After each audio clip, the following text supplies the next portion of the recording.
katibu mkuu mtendaji wa Chaso na ndio amekuwa waasisi wa Chaso. Tuzungumze kuhusu namna ambavyo nchi yetu inakwenda na utawala wa sheria kwa ujumla wake. Tathmini yako ikoje?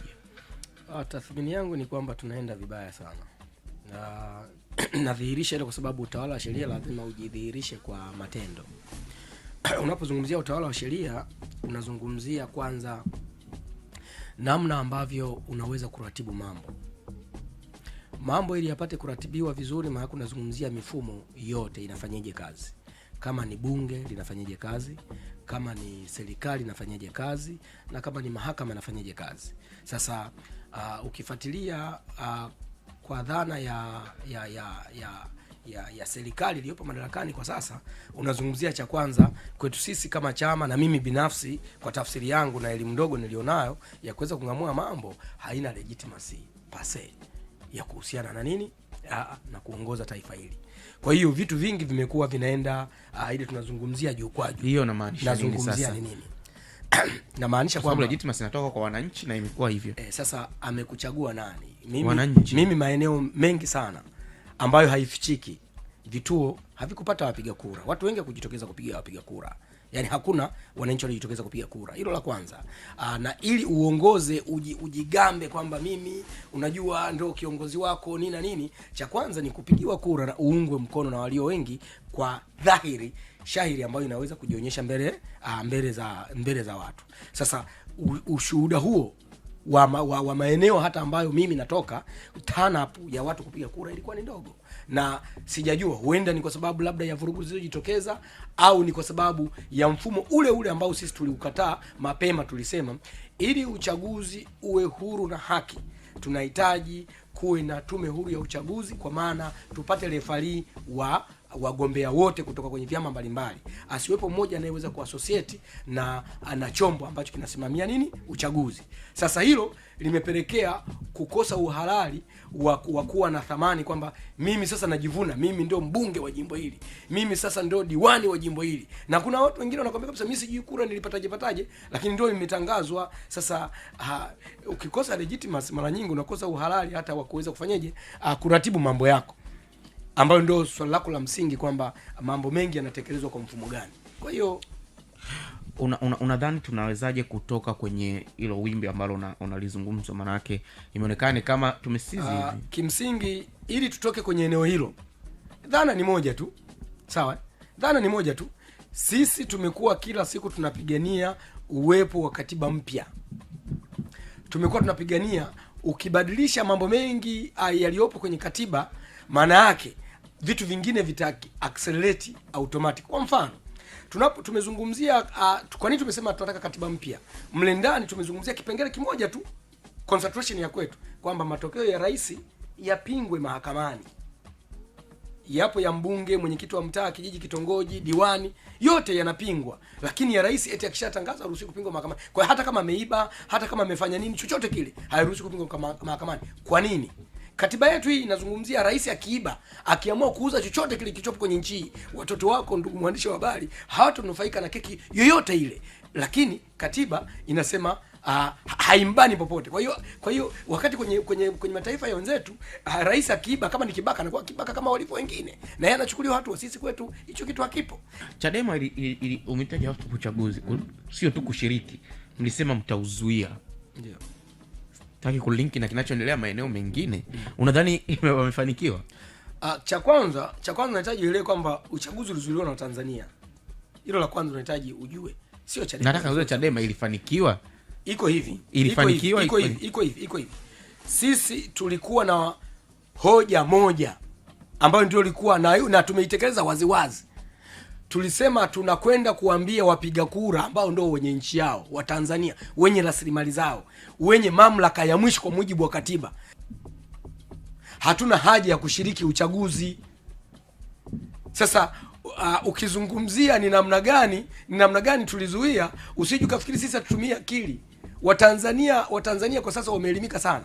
Watanzania wa sasa sio wajinga. Sawa? Wengi ambao waliweza kureview uhalisia wa uchaguzi hawakuweza kujitokeza kwenda kushiriki uchaguzi, kwa sababu walisema tunaona wanachozungumza Chadema kiko sahihi. Na nyie mnachoogopa ni nini? Nyie si mnapendwa? Mwenyekiti, diwani, rais wote walikuwa wa kwenu. Mnachokataa kusiwe na refari wa wote ni nini? Kama una uwezo ni nini? Kama unapendwa.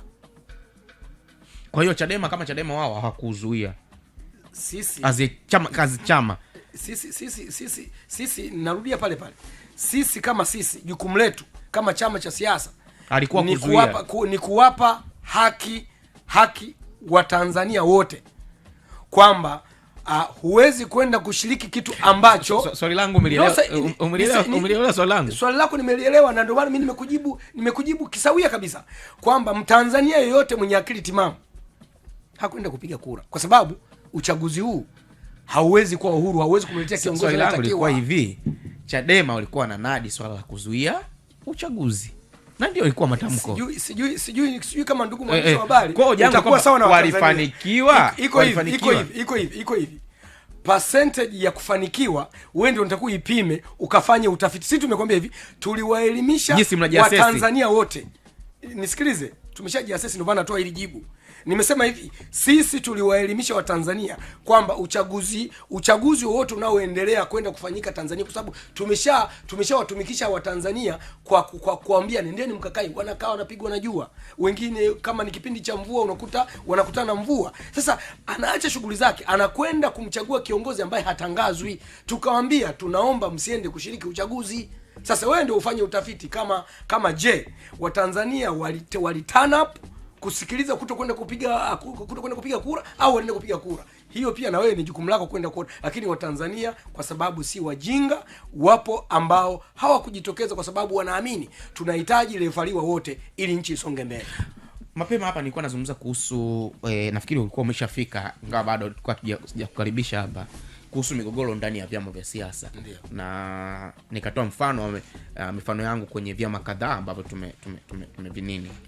Kuanzia NCR ya kipindi kile ya moto kabisa ya Gas Ngetonga Mlema, tukaja hapa katikati hata CUF, na ndio inakuwa anguko, yani kitokeaga ile si kwa Chadema inakuwa anguko, si kwa Chadema. Leo tunazungumza hata Chadema yenyewe ina migogoro ya ndani bado. Sisi hatuna migogoro ya ndani. Sisi hatuna migogoro ya ndani. Makovu ya uchaguzi. Sisi hatuna migogoro ya ndani. Wanaojijua wenyewe wameshajiengua. Ndio maana wapo nadhani Watanzania pia wanaona walisia Watanzania wanajua kwamba kuna cream ambayo iko very sober na wanaendelea kuiunga mkono. Tena sio kwa nini? Kwa ujabali. Ndio maana hadi jamaa waliamua kuzuia tusiendelee na mikutano ya hadhara, kwa sababu ukienda hata mtandaoni unakuwa shuhuda watu wanavyonyukana kwa hoja. Wamenyukana dhidi ya nani? Chadema tujanyukana na mtu, na tunapendana na tuko vizuri sana, na Watanzania ni mashuhuda. Sisi kama Chadema hakuna mahala ambapo tuna mgogoro. Sisi haupo. Niambie wewe una mgogoro baina ya ndani ya Chadema baina nani na nani? Hii migogoro aliyokuwa wanachama wenu na sasa umeshasema walikuwa malengo yao hayakutimia. Malengo yao hayakutimia, ndio maana wameamua sasa hayo huko. Mimi siwezi kuzungumzia huko waliko kwenda. Mimi nazungumza sisi tuliopo ndani. Mishahara wanairusha Chadema mpaka kesho, na ikielezwa kwamba chama kinaendeshwa kiharakati na sasa mishahara ipi? Mishahara ya sisi tunaendesha chama kiharakati, sio kiharakati. Wewe inakuhusunia ambaye sio mwana Chadema, kwa sababu sisi tumekwambia tunafuata katiba yetu.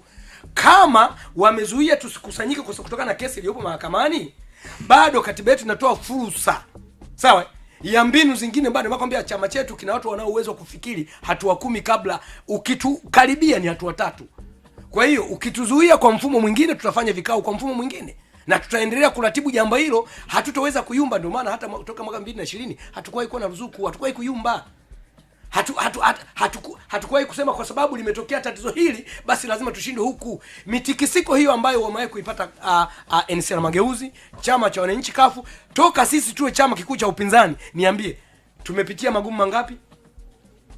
Kwa hiyo hata hili tutavuka. Na atakayezungumzia kukiua, niliwahi kuzungumza kipindi cha uongozi wa nyuma kwamba ukijadili kukiua chama automatic utakuja kufa wewe. Sasa ni ya nini tushindane kwa hoja kwa faida ya nchi? Ninachongamua ni kwamba wapo watu wengi walioshindana kujadili kukidhoofisha chama hiki, hatimaye wameshindwa wao. Chama hiki kilianza na Mungu,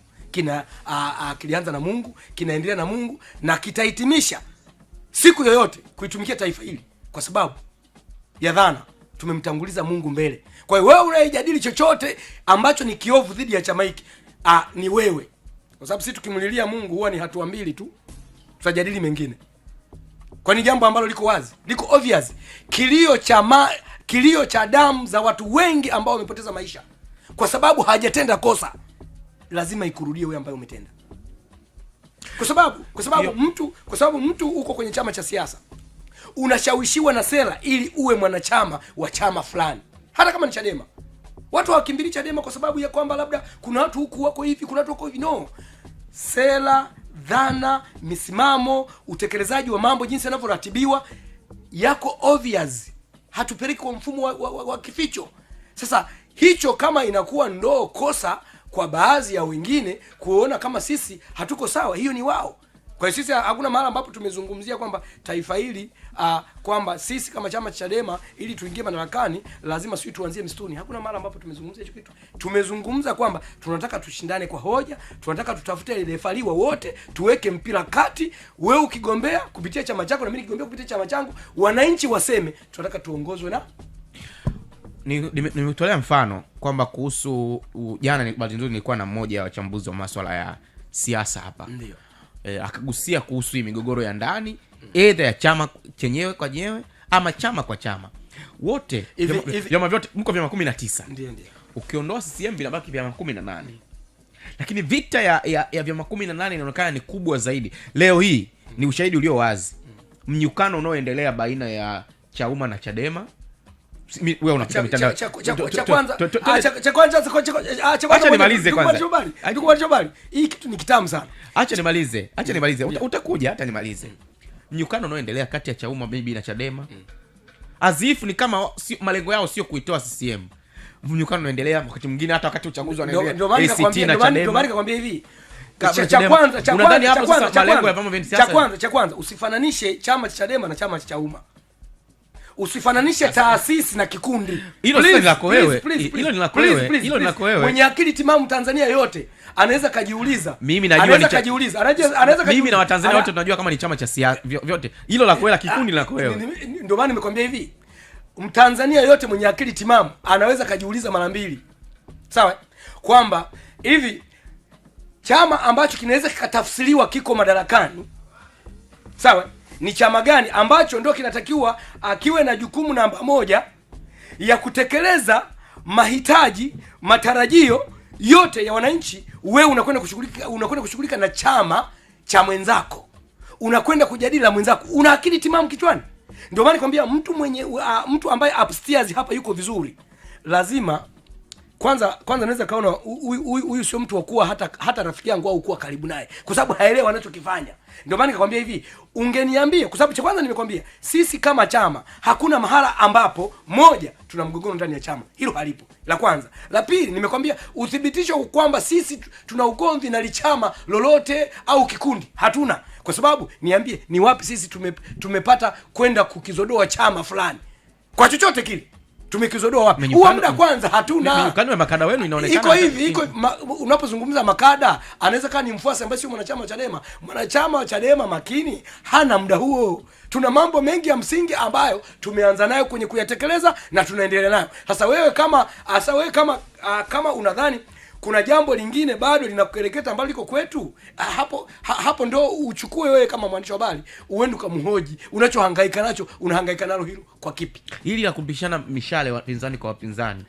Cha kwanza nimesema sisi hakuna mahali ambapo tumempiga mshale mpinzani yoyote. Hilo la kwanza lijulikanike. Hakuna mwanachama Chadema makini ana mjadala na watu wa hovyo ambao wanayafanya hayo mambo. Kwa sababu mimi naita ya hovyo.